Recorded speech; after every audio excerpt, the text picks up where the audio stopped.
You're listening to the Results Driven Organizations podcast with Dr. Taunya Lowe, a podcast of curated conversations with C-suite leaders and those who support organizational growth and development. Get ready for inspiring interviews, educational lessons, and thought-provoking discussions that will challenge you to execute something new and innovative that will drive results in your organization. And now, here's Dr. Taunya Lowe. Hello. You're listening to the Results Driven Organizations podcast with Dr. Taunya Lowe. Using my results-driven philosophy of strategy, leadership, teams, and customer experiences, I help organizations develop their best-kept secret, their human capital. This podcast is designed to expand the conversation with C-suite leaders and those who support organizational growth and development, and what it really takes to create, develop, and maintain results-driven and high-performing organizations. I want to talk about succession planning today, the long goodbye, navigating succession planning in governmental leadership.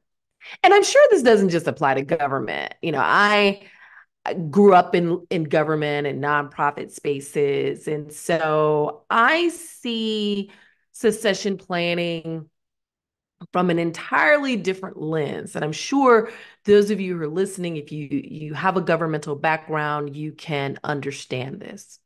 So I want to tell a little story as a backdrop to this conversation. Several months ago, Mitch McConnell said, one of life's most underappreciated talents is to know when it's time to move on to life's next chapter. At 82 years old, Mitch McConnell, representing the silent generation or the traditionalist generation, made history as the Senate's longest serving leader. McConnell maintained his grip on power for nearly 2 decades. And as he prepared to step down from his position in November, last November 2023, McConnell leaves behind a legacy of leadership.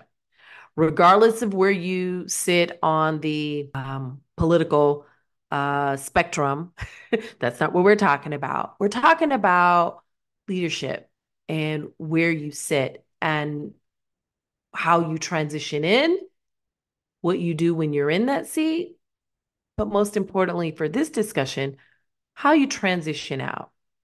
He also says, Father Time remains undefeated. I am no longer the young man sitting in the back, hoping colleagues would remember my name. It's time for the next generation of leadership.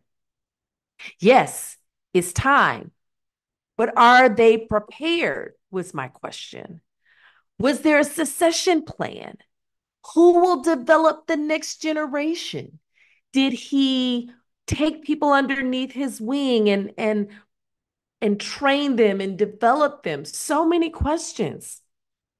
As government officials bid farewell after 4 decades of dedicated service, questions linger over the impact of their departure on the organization's future. It doesn't matter whether you're in government, corporate, nonprofit, or academia. If you don't take succession planning seriously from day one, you will be sitting with more questions than answers.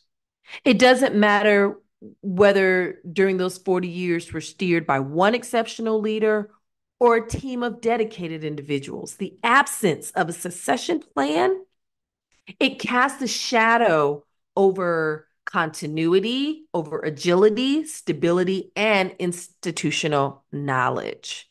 Because we're not doing knowledge transfers within government, unfortunately. And I really hope that changes. For 4 decades, seasoned leaders have navigated governance's turbulent waters, shaping policies, tackling challenges, guiding the ship of the state or states. However, without a clear plan to hand over the reins to the next generation, their sudden departure threatens to disrupt operations and stall progress, again, affecting how we move forward without wasting precious time. Succession planning isn't just a checkbox. It's a strategic necessary woven into an organization's fabric from day one. You can go back, you can listen to some of the other episodes where we really talk about succession planning. And oh, yes, do go back and listen to the other episodes. Go to the show notes and download the succession planning toolkit so you can get started. Again, I digress. When we take succession planning seriously and we look at it from day one, what it does is it ensures that we have a strong talent pipeline ready to step into key roles, reducing vacancies, and having to avoid going out doing nationwide searches when we have talent within our own organizations.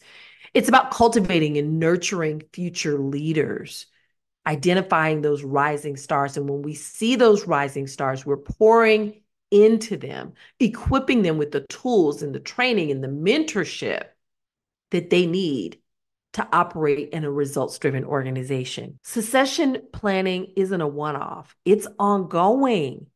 It's ongoing alongside those leaders who are already there. It demands foresight and proactive measures to anticipate and fulfill potential leadership gaps before they become crises.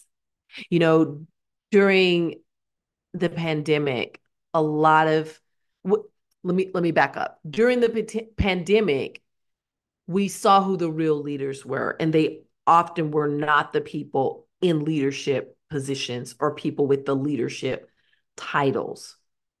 These were people who stood up and helped make quick decisions and got people situated in working remotely and using Zoom and using other technology to keep businesses moving.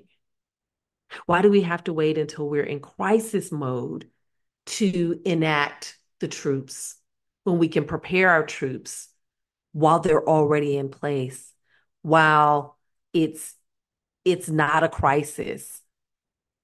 If we foster a culture of continual learning and development and talent management, organizations safeguard against the loss of institutional knowledge, which then in turn, it creates a seamless transition of power from one generation to the next. And I promise you, again, this is the same in government, in nonprofits, in academia, and especially in churches. Especially in churches. In today's fast-paced world, the need of succession planning has never been more urgent. It's not just about preserving past leaders' legacy. It's really about securing a resilient and sustainable future for the organization. So as we think about Mitch McConnell stepping down from the ranks of a 40-year career, I want you to think about who's the Mitch McConnell in your organization. It may not be 40 years, maybe 10 years, maybe 15 years, could be 3 years.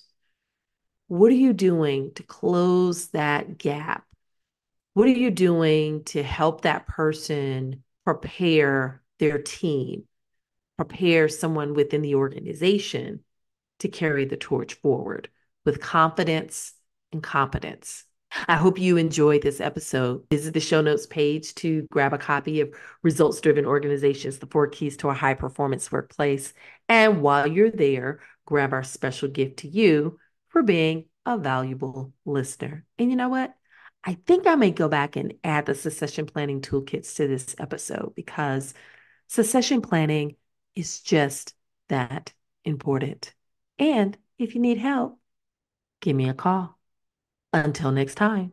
We hope you enjoyed this episode of Results Driven Organizations Podcast with Dr. Taunya Lowe. Be sure to review the show notes for the resources mentioned, and don't forget to grab your free gift available at freegiftfromtaunya.com. Until next time.